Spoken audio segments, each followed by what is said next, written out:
Assalamualaikum warahmatullahi wabarakatuh. Nama saya Suci Kurnia. Saya dari Prodi Akuntansi Syariah. Di sini saya akan menceritakan tentang dinasti Bani Abbasiyah. Jadi, Bani Abbasiyah berkuasa selama 5 abad, yaitu mulai tahun 132 sampai 656 Hijriah, menggantikan Daulah Bani Umayyah yang telah berkuasa selama 92 tahun 40 sampai 132 Hijriah. Dengan wafatnya Marwan bin Muhammad dalam suatu pertempuran melawan Bani Abbasiyah, maka berakhir pulalah kekuasaan Bani Umayyah. Dinamakan Bani Abbasiyah karena para pendiri dan khalifahnya merupakan keturunan Abbas bin Abdul Muthalib atau paman Nabi Muhammad SAW. Khalifah yang pertama kali menduduki jabatan adalah Abdul Abbas Asy-Syaffah yang berkuasa pada tahun 132 sampai 136 Hijriah, yang kemudian diikuti oleh khalifah-khalifah yang lain, silih berganti sebanyak 37 khalifah. Selama berkuasa, Daulah Bani Abbasiyah mengalami masa kejayaannya mulai dari berdirinya sampai pada masa pemerintahan Khalifah Al-Wasiq Billah tahun 232 Hijriah atau 879 Masehi.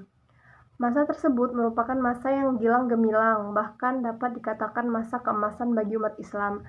Di antara khalifah yang besar adalah Abu Abbas As-Soffa, Abu Ja'far Al-Mansur, Harun Ar-Rasyid, Al-Ma'mun, Al-Mu'tasim, dan Al-Wasiq. Mereka adalah para khalifah yang telah menghantarkan ke puncak kejayaan dan keemasan Daulah Bani Abbasiyah.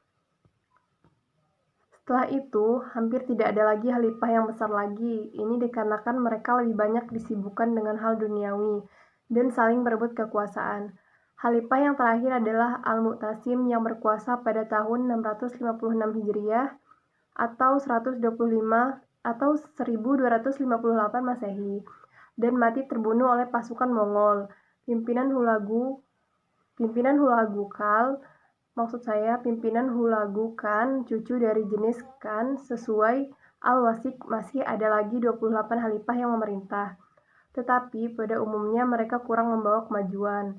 Berikut wilayah kekuasaan Bani Abbasiyah kecuali Cordoba, Spanyol meliputi Afrika Utara, Mesir, Tripoli, dan sekitarnya. Juga negara-negara yang berada di Asia Tenggara seperti Turki, Siberika, Romawi Timur, Persia, Irak, Yaman, Palestina, Afghanistan, dan sebagian India dengan ibu kota Baghdad. Sekaligus dijadikan sebagai ibu kota negara. Dari sinilah segala kegiatan baik politik, sosial, ekonomi, keuangan, kekuasaan, pengetahuan, kebudayaan, dan lain-lain dijalankan. Kota Baghdad dijadikan sebagai kota pintu terbuka, artinya siapapun boleh memasuki dan bertempat tinggal di sana. Sehingga semua bangsa yang menganut berbagai agama dan keyakinan bisa bermukim. Baghdad menjadi kota internasional yang sangat ramai dan di dalamnya berkumpul para unsur Arab, Turki, Persia, Romawi, Kipti, dan sebagainya.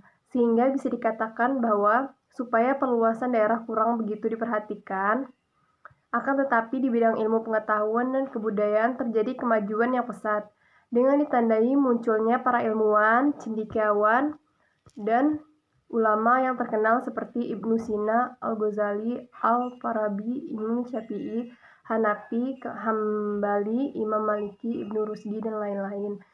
Sekian, itulah cerita singkat dari saya. Wassalamualaikum warahmatullahi wabarakatuh.